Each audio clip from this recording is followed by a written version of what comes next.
Je suis Anne Pioz, psychothérapeute et je vous accompagne à retrouver une relation sereine et intuitive avec votre alimentation.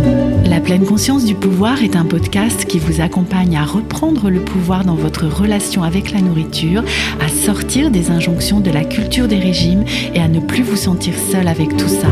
Dans ce podcast, je partage des outils, des réflexions. Je vous parle aussi de pleine conscience et d'introduire dans votre quotidien plus d'observation de votre propre fonctionnement. Je vous propose également des témoignages de femmes et d'hommes qui vivent ou ont vécu un trouble du comportement alimentaire ou une relation compliquée avec leur alimentation. Leurs témoignages vous permettront, je l'espère, de réaliser que nous sommes nombreux à nous retrouver pris au piège de cette relation toxique. Je vous laisse avec l'épisode du jour. Je m'appelle Fanny, j'ai 19 ans, je souffre d'anorexie mentale depuis 4 ans. J'ai toujours eu un rapport assez particulier avec l'alimentation. Je me suis beaucoup renfermée pour vraiment ne plus être harcelée. En fait, j'ai commencé à vraiment essayer de me fondre dans le moule. J'étais déjà très dans le contrôle et très inquiète vis-à-vis de mon corps et de mon image. J'ai totalement vrillé en fait et en un peu plus de 4 mois, j'ai perdu la moitié de mon poids. Je raisonnais plus du tout, j'étais plus là en fait. Lors de ce rendez-vous, il a dit vous allez pas rentrer chez vous, on va vous emmener au service de réanimation. Là, j'ai commencé d'un seul coup à vouloir vraiment m'en sortir. Le lien social, c'est hyper important pour s'en sortir.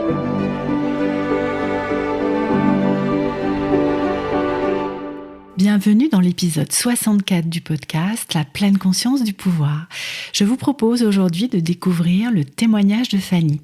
À 19 ans aujourd'hui, Fanny se bat avec l'anorexie mentale depuis le début du lycée, alors qu'elle avait pris de bonnes résolutions à l'entrée en seconde, devenir une jeune fille sérieuse, autonome, loin de l'adolescente harcelée du collège. Cela passait par se discipliner dans son alimentation et sa pratique sportive. Sauf que la machine s'est emballée très vite jusqu'à conduire Fanny à rapidement perdre la moitié de son poids corporel. Après 2 hospitalisations, l'envie de voir la maladie s'éloigner a émergé et même si Fanny poursuit son processus, elle a profité d'une année de pause dans ses études pour se consacrer à sa guérison. Je vous laisse avec notre échange. Bonjour Fanny. Bonjour. Je suis vraiment ravie de t'accueillir dans ce nouvel épisode de la pleine conscience du pouvoir et je te remercie beaucoup d'accepter de venir témoigner, de faire partie de la liste de nos témoins sur ce podcast. Donc déjà, merci beaucoup pour commencer. Et puis, est-ce que tu serais OK pour te présenter pour les personnes qui nous écoutent ? Déjà, merci, moi aussi je suis ravie de pouvoir témoigner. Donc je m'appelle Fanny, j'ai 19 ans, je souffre d'anorexie mentale depuis 4 ans. Oui. J'ai arrêté les études pour un peu plus d'une année pour me consacrer pleinement à ma santé et à ma guérison parce que je ne me considère pas encore guérie. Oui, tu as vraiment fait ce stop pour être pleinement en fait dans cette démarche de prendre soin de toi. Oui, c'était une décision assez difficile. C'était un petit peu à double tranchant parce que c'est vrai que c'est une décision compliquée de se dire peut-être que on a besoin justement un petit peu de changer les idées aussi, de penser à autre chose qu'à la maladie grâce aux études ou en investissant d'autres domaines. Exact. Donc c'est vrai, oui, que c'était pas une décision facile à prendre. Oui, je comprends. Alors, est-ce que ça t'irait de commencer du début, alors de remonter le temps, tu vois, et puis de repartir en arrière et de nous raconter comment tout ça a commencé? Oui, donc déjà, j'ai toujours eu un rapport assez particulier avec l'alimentation. Oui. Donc quand j'étais enfant, on me disait que j'étais assez difficile parce que j'aimais pas trop. En fait, j'aimais pas mal de choses. J'étais pas plus compliquée objectivement qu'un autre enfant, mais j'aimais pas vraiment tout ce qui était viande, poisson. Et comme c'est une part importante de l'alimentation, surtout que on avait une alimentation très française, on me voyait comme une enfant difficile. Donc très vite, j'ai trouvé ça assez injuste. Et oui, parce que finalement, l'adjectif difficile englobait toute ta personne, en fait. Hein, Oui. C'est ça que j'entends. Et oui. J'avais aussi cette tendance, on va dire, à vouloir tout touchée. J'étais très curieuse. J'étais un enfant qui posait beaucoup de questions et enfin une phrase que j'ai beaucoup entendue dans mon enfance, c'était on touche avec les yeux Ah oui. parce que j'étais très touche à tout. Donc avec Mmh. la nourriture, c'était pareil. Et ça aussi, c'était pas très bien vu. Puis aussi, j'avais des petits problèmes où j'avais du mal à respirer par le nez. Donc, je mangeais la bouche ouverte vu que je respirais. Enfin, j'avais Eh besoin beh, de oui, respirer aussi en mangeant. c'est Et logique. et donc très vite, j'ai dû avoir des commentaires, sur le fait que je mangeais pas très proprement, que j'avais pas trop de manières, puis comme j'étais la petite dernière, mes parents étaient assez, laxistes avec moi et donc j'étais le petit cochon. Très vite, j'ai eu une petite anxiété, surtout que j'étais timide à l'idée de manger devant les autres, d'être jugée sur ça et j'ai intégré assez rapidement que, je ne mangeais pas correctement. D'accord.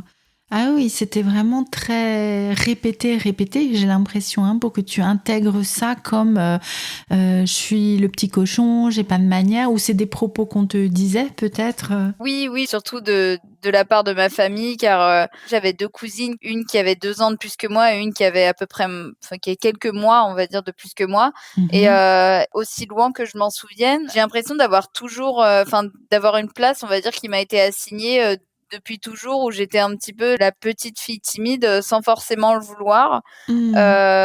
Très vite, j'ai commencé un peu à jouer un double rôle où en fait, à l'école, ou au centre aéré, comme mes parents travaillaient et qu'ils me laissaient pas mal, en centre ou à l'école, où j'ai fait aussi des colonies de vacances assez tôt, où là j'étais, quand je me sentais à l'aise, en fait, j'étais plus, moi-même et en fait, j'étais pas du Mm. tout, l'enfant que j'étais, avec ma famille, où là j'étais, le clown de la classe et Comme s'il y avait deux Fanny, hein, la Fanny de l'école ou de la colo, enfin avec les copains-copines, et la Fanny de la maison avec la famille, oui. finalement.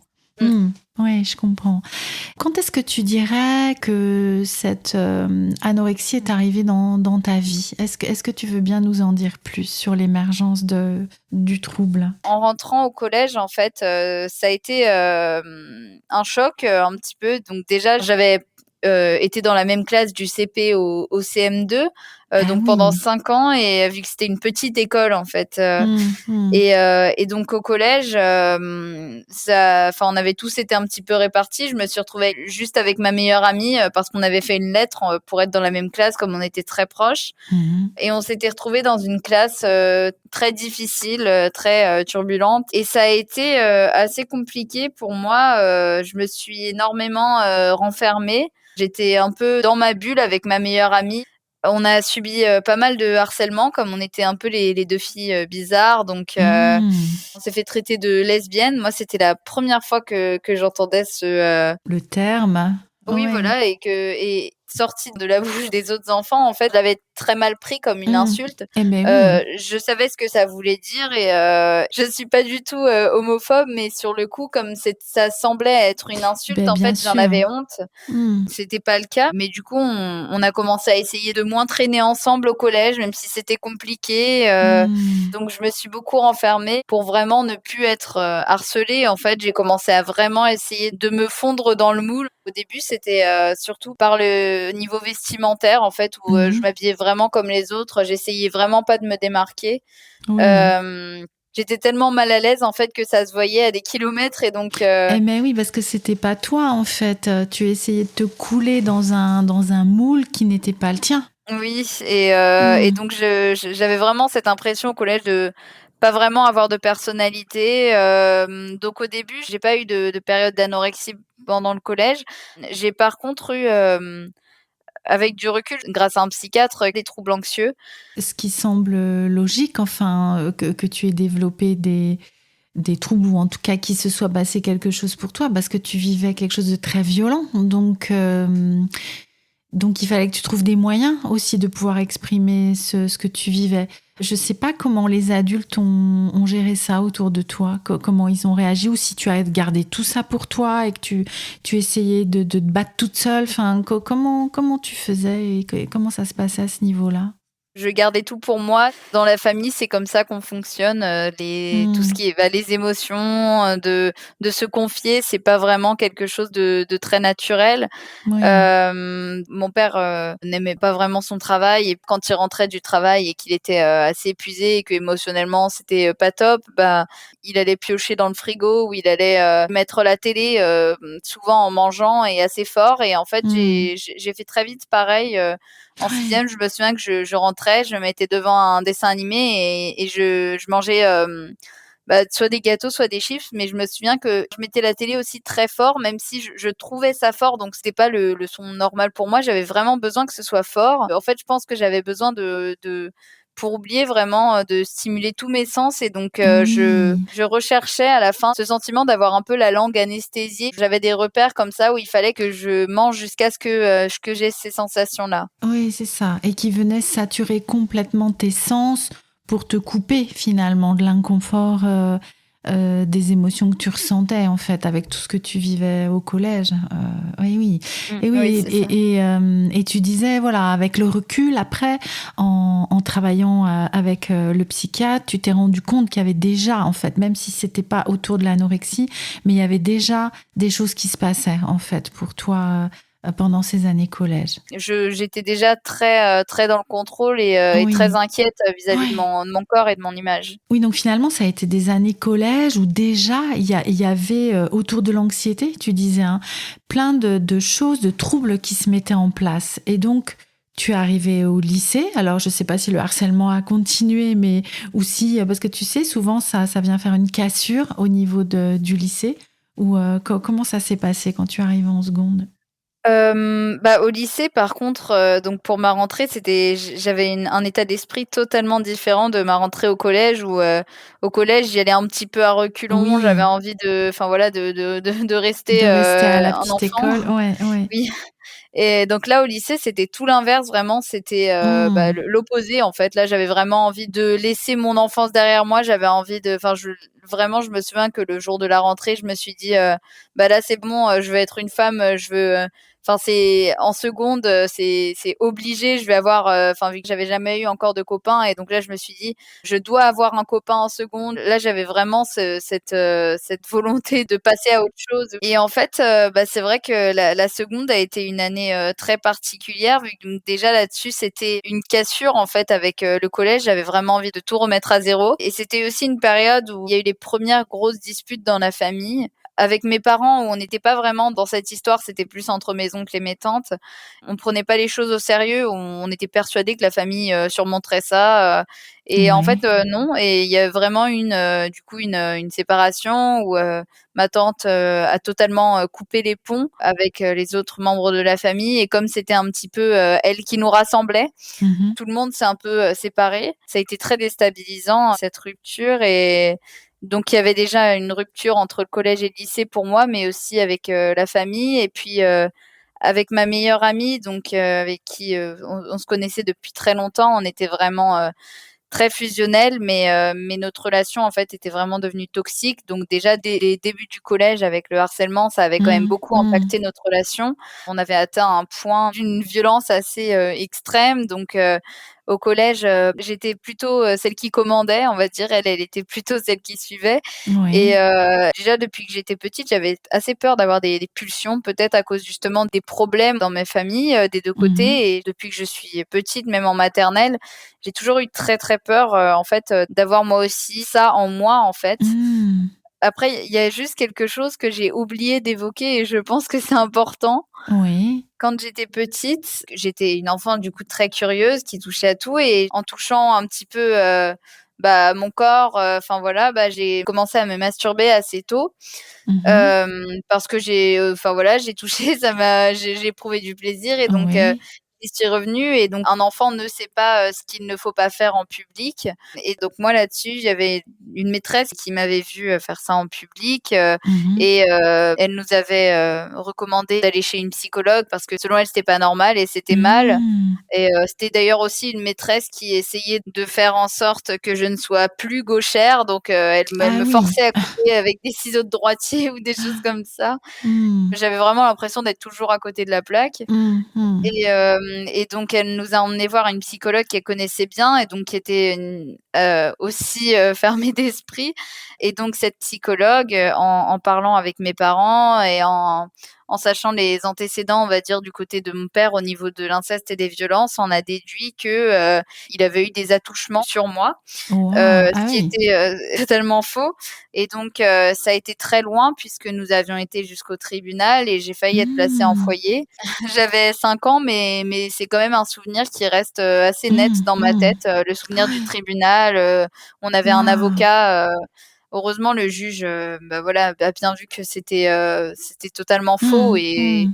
je me souviens quand j'avais vu dans un livre pour ados qu'on nous avait donné au collège que la masturbation c'était quelque chose de normal chez les filles. Mmh. Mmh. Je me suis rendu compte du coup très tard que en fait, bah, j'étais pas une mauvaise personne, j'étais pas dégoûtante de faire Mmh. ça ou obsédée. Oui. J'avais très, très mal vécu en étant petite. Dès que j'avais envie ou dès que je le faisais, en fait, j'en pleurais tellement je me sentais Mais coupable. J'étais oui. persuadée que je faisais quelque chose de mal. On m'avait jamais dit que c'était juste à ne pas faire en public. Pour moi, c'était C'est vraiment ça. mauvais, Mmh. c'était vraiment mal. Oui, et encore une fois, quelque chose autour du corps et qui ramène à ce que le corps, lorsqu'il apporte du plaisir, c'est quelque chose de mal, de sale, enfin, dans quelque chose de honteux, en fait.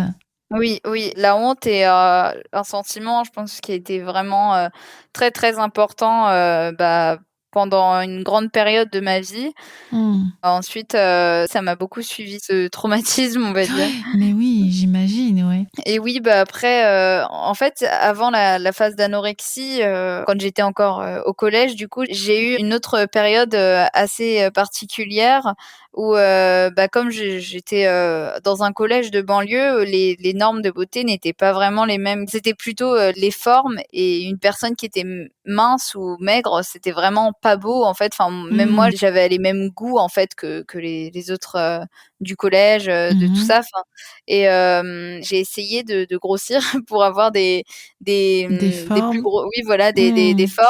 Dans le harcèlement que j'avais subi au collège, bah, j'avais eu aussi, heu, plusieurs fois des attouchements. Enfin vraiment, j'avais l'impression que mon corps m'appartenait pas, et je sais que oui, j'avais eu une période où en fait, je mangeais beaucoup, jusqu'à m'en dégoûter pour avoir, des formes, pour tout ça et parfois je me faisais mal au ventre donc Hmm. j'étais, enfin voilà, j'avais déjà ce côté, enfin de ne pas écouter, mon Oui, corps. les signaux corporels. Ouais. Hmm. Hmm. Ouais. Et oui, et du coup, à la rentrée en seconde, il y avait des personnes qui venaient de villes un peu plus aisées et les modèles, on va dire, de beauté ont un peu changé. Et là, c'était vraiment plus bah, la minceur. Et puis moi, j'ai commencé à suivre sur YouTube des contenus fitness, tout ça. Donc tout de suite, Hmm. c'était un autre. La motivation était un peu la même. C'est juste que mes modèles, on va dire, avaient changé. Oui, ont changé, oui. J'ai commencé au lycée à vraiment vouloir être impeccable en fait et contrôler totalement Hmm. mon apparence. Donc au début, c'était au niveau vestimentaire et au niveau du maquillage. J'ai Mhm. commencé à acheter du maquillage très cher et à me maquiller beaucoup aussi, à prendre soin de mes cheveux. Et l'alimentation, c'est venu après. J'avais besoin aussi de... En fait, c'était tout le mode de mon mode de vie et mon hygiène de vie que j'ai voulu changer. Hmm. Et donc Oui. forcément, l'alimentation aussi et ma mère qui travaillait, dans une entreprise, d'agroalimentaire, marie, les plats préparés et donc ils ont Mhm. aussi, la marque, Weight Watcher et Hmm. elle m'a donné un petit livre, bah, qu'elle et ses collègues avaient eu en fait. C'était un livre, bien-être, enfin vraiment il y avait pas il parlait déjà plus de perte de poids ou de de tout Hmm. ça et donc c'était, un livre à remplir tous les jours, 1 page par jour où il proposait des exercices, on va dire, pour changer justement son hygiène de vie. Je m'étais dit: «Ah bah, c'est parfait», et je commençais, oui, à vouloir, faire attention. Hmm. Bah, j'ai commencé à suivre certaines des règles qu'il y avait dans le livre donc Mhm. finalement le but, c'est assez fou vu que, bah, c'était censé être un livre, voilà pour le bien-être et tout ça, où il y avait Hmm. des choses, bah, respirer, s'étirer, sourire et puis finalement à chaque fois, il y avait un bilan où il mettait, combien de poids j'ai perdu donc Hmm. finalement Tiens, tiens. c'était Tiens, tiens. oui Et donc, en fait, il y avait des choses à mettre en place comme, de commencer à noter ses aliments et ensuite, Mmh. on devait mettre si on avait réussi, on mettait le petit smiley, qui était content, enfin des choses comme Mmh. ça et moi, ça m'a donné des idées, hein, des des mauvaises idées. Oui. Ça m'a fait mettre des règles en place, de me Mmh. mettre à peser, à noter ce que je mangeais et j'ai commencé à Mmh. être dans une discipline de plus en plus stricte, en fait et Mmh mh. je m'en sortais, bien sans avoir à faire grand chose au niveau des cours Mmh. et là, par contre, j'ai aussi énormément investi ce domaine-là. J'avais vraiment cette, volonté de ne plus avoir cette étiquette de la petite dernière, timide, Mmh. princesse. J'avais envie d'être, celle qui était, disciplinée et qui était plus, la petite Benjamine à qui on fait tout. Vraiment, je voulais montrer Oui. que je pouvais tout faire seule. C'était vraiment l'envie de changer d'identité presque en tout cas, hein, de Oui, voilà, oui, de totalement. Mmh. passer ouais, je comprends. Oui, alors finalement ce que tu nous dis, c'est qu'il y a eu ce carnet, il y a eu toutes ces règles que tu as commencé à mettre en place et c'est là que ça a dérapé en fait. C'est là que vraiment le trouble a commencé. Oui, j'ai fait que de me rajouter des règles et des disciplines de plus en plus strictes, j'ai Mmh. commencé aussi à faire de la musculation en seconde, ça a pas du tout arrangé les choses, Mmh. donc j'étais vraiment dans le toujours plus. Comme j'avais pas du tout, d'objectif de poids en particulier, j'ai totalement, vrillé en fait et j'ai perdu du poids très vite, en un peu plus de 4 mois, j'ai perdu la moitié de mon poids. Waouh! Ah oui, Heu effectivement, ça a été très rapide, hein, cette descente-là. Mmh. Oui, après en plus de base, j'avais jamais été, en surpoids, j'étais dans Mmh. un poids assez Mmh. normal et donc vraiment j'étais persuadée d'avoir le contrôle, mais en fait je Mmh. contrôlais plus rien. Le pire, en fait, ça a été, dès que le lycée s'est arrêté parce qu'en fait, Mmh. le lycée, ça me canalisait dans le sens où, en fait, je Mmh. pouvais pas faire de sport, d'activité physique pendant cette période et Eh après, oui. l'été, ça a totalement dégénéré, c'était moi qui faisais ma nourriture vu que mes parents travaillaient, enfin, je mangeais moins, je faisais beaucoup plus de sport et je me souviens que je suis partie en vacances au Portugal avec mes parents, j'ai presque aucun souvenir, j'aurais fait vivre un enfer. Certaines personnes ont avaient des difficultés avec leur alimentation, mais moi j'avais aussi cette volonté de contrôler l'alimentation de mes parents et même eux, en fait, je les ai fait Mmh. maigrir, c'était horrible, mais je Mmh. voulais vraiment les entraîner avec moi. J'étais persuadée de bien faire, en fait, de faire ça, Oui, pour que eh eux, oui. et après je suis partie en colonie, de vacances en itinérant en Corse. C'était une catastrophe, j'ai beaucoup, souffert d'hyperactivité, enfin, c'était un des plus gros Mmh. symptômes de Mmh. mes TCA et encore aujourd'hui, c'est ce avec quoi j'ai le plus de difficultés vu que j'ai jamais, enlevé de d'aliments. J'ai diminué Mmh. drastiquement les quantités, mais je pouvais encore manger de tout. J'avais pas d'orthorexie non plus. Je me souviens que je pouvais manger la même chose que ce que je mangeais avant, mais c'était Mmh des mh. quantités assez infimes et puis je compensais tout par l'hyperactivité. Je faisais tout, il fallait que j'installe les tentes, c'était moi qui faisais la vaisselle et Mmh. les autres, ça les arrangeait bien, même Bah s'ils oui. voyaient que j'étais squelettique, j'étais, un zombie Mmh. et donc en rentrant, de cette colonie, je me souviendrai toujours du regard de mon père qui n'a jamais vraiment trop montré ses émotions et là, il était vraiment au bord des larmes et Waouh. ça m'a beaucoup, marquée. Je suis descendue, à 28 kilogrammes. Je raisonnais plus du tout, j'étais Mmh. plus là, en fait et heureusement qu'on avait, un rendez-vous chez un pédiatre, un hôpital et donc en fait, moi, j'étais persuadée que je gérais, enfin tout ça Mmh. et en fait, lors de ce rendez-vous, il a dit: «Bah, vous allez pas rentrer chez vous, on va vous emmener, au service de réanimation, aux urgences» et Mmh. Ah oui, c'est allé directement là, en fait, hein? Mmh. Oui et moi je me souviens même plus de ce rendez-vous parce que j'arrivais plus à ouvrir les yeux, j'étais trop faible en fait. On Mmh. m'a transférée sur un brancard, et c'est mes parents qui ont apporté mes affaires. Et donc j'ai été hospitalisée, dans un hôpital qui n'avait pas de centre, spécialisé dans les TCA. J'étais en pédiatrie. J'ai été alitée pendant un peu plus d'une semaine, mais j'ai un gros blackout, je me souviens de rien. Je sais que j'étais, infernale d'après les infirmières. Je hurlais du fait de pas pouvoir bouger, je mangeais rien, quand j'ai commencé à avoir des plateaux repas avec les autres, chaque fois je demandais aux autres s'ils voulaient ma nourriture alors Mmh. qu'on Mmh. n'avait pas le droit. Enfin, moi qui justement étais, assez timide de base, j'ai fait des choses que je me pensais pas capable, je désobéissais totalement alors que moi j'ai toujours été, plutôt Mmh. obéissante et j'ai jamais eu de problème avec l'autorité, là j'étais, je me cachais encore, dès que je n'étais plus alitée, j'essayais de faire du sport, de fermer ma porte, j'ai très vite aussi eu une sonde nasogastrique. dès le premier jour, j'ai commencé à apprendre à me servir de la sonde en fait pour voir comment on arrêtait le. Mmh. Mais heureusement, rapidement, je me suis rendu compte de mon état et en fait aussi là, je me suis dit: «Bah là, c'est bon, je dois me faire soigner, je suis plus responsable de personne, du bonheur de mes parents». Enfin, personne n'était là, Mmh.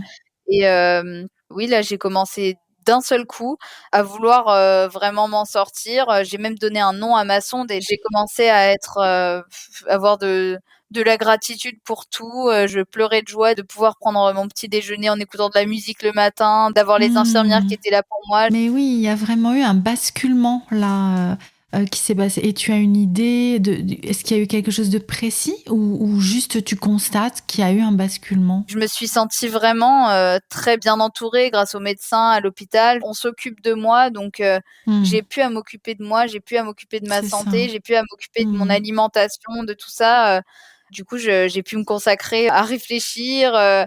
et ces réflexions m'ont amenée à me rendre compte, de ce que je m'étais fait subir et à vouloir m'en sortir, en fait et puis, Mmh. j'avais aussi ce truc quand j'étais alitée, cette frustration d'entendre les autres dans les couloirs rigoler et c'était assez Mmh. compliqué dans ces moments, c'était les moments où c'était le plus insupportable.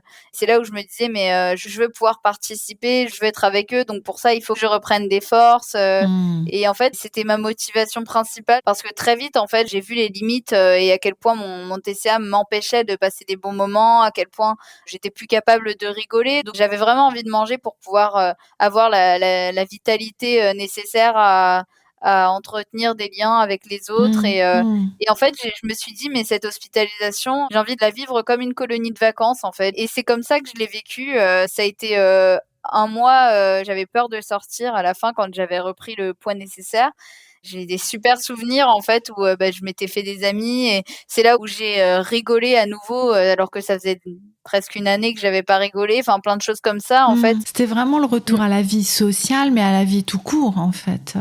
Oui. Et ça, donc, c'était il y a combien de temps? Et parce que je vois qu'on arrive bientôt au bout de notre entretien. Où est-ce que tu en es aujourd'hui? Comment tu résumerais la période entre la post-hospitalisation et aujourd'hui? Le problème, je trouve que c'est ça le problème de l'hospitalisation, c'est, qu'ensuite après quand je suis sortie, j'étais pas du tout prête à affronter à nouveau le quotidien et là j'ai tout de suite, rechuté en fait, il y a même pas eu de période où ça a continué à progresser. Oui. Donc j'ai eu une deuxième hospitalisation d'1 mois également, mais à la fin, j'en avais vraiment marre et je me suis dit: «Non mais c'est pas une vie de se sentir bien qu'à l'hôpital» et au bout Mmh. d'un moment, je commençais quand même à m'ennuyer parce que de faire des puzzles le week-end ou ce genre de ou des activités Mmh. comme ça, bah, je Mmh. me disais: «Bah, les personnes de mon âge, elles font quand même autre chose et au bout d'un moment, c'est un peu limité, quoi» et j'avais envie de d'autres choses. Je me disais que la vie, elle était pas là et donc après, cette deuxième hospitalisation, là, je me suis dit: «Cette fois, il faut que je sois suivie à l'extérieur, par, une psychologue», j'ai commencé Mmh. à, vraiment essayer de me créer aussi un cadre, et d'essayer de faire ce que je pouvais faire, à l'hôpital, mais chez moi, de Mmh. transposer certaines choses pour être capable aussi de guérir à l'extérieur. Pour accompagner cette transition, hein, c'est ça que j'entends. Tu avais bien conscience qu'il fallait que tu prépares cette sortie d'hôpital, que tu mettes en place des choses pour que ce soit pas juste deux trucs très séparés. Tu sais, comme s'il y avait l'hôpital, la vie. Enfin, Oui. là, voilà, il y a quelque chose qui, oui, qui pouvait Mmh. commencer comme ça. Mmh. Et du coup, bah, là, actuellement, c'est vrai que, bah, je me considère pas encore guérie. J'ai pas encore un poids suffisant pour être en bonne santé, et j'ai encore, des symptômes de la maladie. La maladie est encore présente. Mhm. Après Instagram aussi, la communauté, je me suis abonnée à des comptes, qui m'ont beaucoup aidée, des comptes bienveillants de personnes qui se sont sorties des TCA ou Mhm. aussi, bah, sur l'alimentation intuitive. J'ai découvert ce mouvement qui m'a aussi beaucoup aidée, de déconstruire la diet culture, de m'intéresser à la grossophobie et de rejeter tout ça, ça m'a aussi énormément aidée à défaire en fait, bah, certaines croyances. J'ai démarré une, psychothérapie en TCC. Ça m'a beaucoup plus aidée que, ce que j'avais fait auparavant, c'était des psychanalyses et au bout d'un moment, ça finissait par bloquer et en fait, là, vraiment, le fait de remettre, des croyances en question, de trouver Mhm. des pensées alternatives, beaucoup plus réalistes, tout ça, oui, ça m'a énormément aidée. Il reste encore, des choses à améliorer dans la pratique parce que, je suis contre la diabolisation des aliments, de tout ça. ça. Mais après, j'ai toujours pas encore une alimentation aussi sereine que ça. J'ai encore du mal à lâcher prise, on va dire, là-dessus. Même si je crois plus à certaines croyances, on va dire, que mes TCA ont pu me mettre en tête. Et donc, c'est vrai que actuellement, ce qui est le plus compliqué par rapport à l'hôpital, quand on arrête les études et qu'on n'a pas d'activité à côté, on tombe facilement dans une sorte d'isolement. Et même si la volonté est là, le lien social, c'est hyper important pour s'en sortir. Et je pense qu'il y a quand même ce besoin de vivre avec des personnes qui nous rappellent autre chose en fait que la maladie. Et justement, moi, je sais que quand je voyais des personnes, je me rendais compte que la maladie me limitait et j'avais envie de m'en sortir, alors que seul, on s'en rend beaucoup moins compte. Et ça, c'est vrai que c'est difficile parce qu'on a beaucoup moins d'opportunités, parce qu'il y a beaucoup de choses qui se font par le bouche à oreille, par les contacts. Et en fait, moi, je suis tombée dans une sorte d'enfermement, et c'est aussi le problème de l'hospitalisation complète où du coup, après, ça, enfin, Oui, je c'est trouve que ça compliqué, isole. hein. Ouais, et oui. Et avant qu'on se quitte, Fanny, est-ce qu'il y aurait une dernière chose que tu souhaiterais partager avec les personnes qui nous écoutent, quelque chose d'important, un message, quelque chose que tu souhaiterais absolument ne pas oublier de dire? Quelque chose de très important, c'est de s'entourer de professionnels de santé quand on a un TCA, quand on en ressent le besoin, et s'entourer aussi de personnes qui peuvent nous soutenir, qui peuvent nous accompagner et à qui on peut parler. Parce que je pense que même si on peut comprendre beaucoup de choses intellectuellement, même si on peut avancer seul, je pense que c'est une maladie où pour s'en sortir, c'est important d'en parler en fait, parce que les personnes non malades peuvent nous aider à relativiser, à remettre les choses en place dans leur contexte, à nous rassurer, et je trouve ça très bénéfique. Et c'est vrai que je pense que j'en ai un peu manqué en sortant de l'hôpital, et oui, je pense que c'est important. Et même sur les réseaux sociaux aussi, de bien choisir Oui. les comptes qu'on suit, je pense que ça aide aussi. Oui, ben oui, de faire du tri, hein, du ménage. Oui. Hein. Ouais, tout à fait. Je te remercie beaucoup, Fanny, d'être venue poser ton témoignage ici. Je te souhaite vraiment de tout cœur de continuer d'avancer dans la direction d'aller mieux, de prendre soin de toi. Ça me semble bien engagé, hein, cette avancée-là et ce cheminement-là qui peut prendre du temps. Hein. C'est ça aussi que ton cheminement nous rappelle, hein, que parfois la chute peut être brutale et rapide, mais voilà, après, le cheminement de guérison peut prendre du temps et c'est normal. Merci beaucoup, Fanny. Et est-ce que tu serais OK que les personnes te contactent éventuellement si elles le souhaitent ? Oui, merci à toi. Après, j'ai juste mon compte Instagram, donc j'ai pas spécialement d'autres endroits où on peut me contacter. Mais c'est déjà super. C'est déjà super si tu en es d'accord. En tout cas, écoute, nous mettrons le lien vers ton compte dans la description de l'épisode. Et puis, à très bientôt. Merci, à bientôt. Bonne journée. Merci d'avoir écouté le témoignage de Fanny. Vous pouvez la retrouver sur son compte Instagram. Vous trouverez le lien dans la description de cet épisode. N'hésitez pas à nous faire un retour. Nous vous répondrons, Fanny ou moi, avec un très grand plaisir. À très bientôt pour un prochain épisode de La pleine conscience du pouvoir.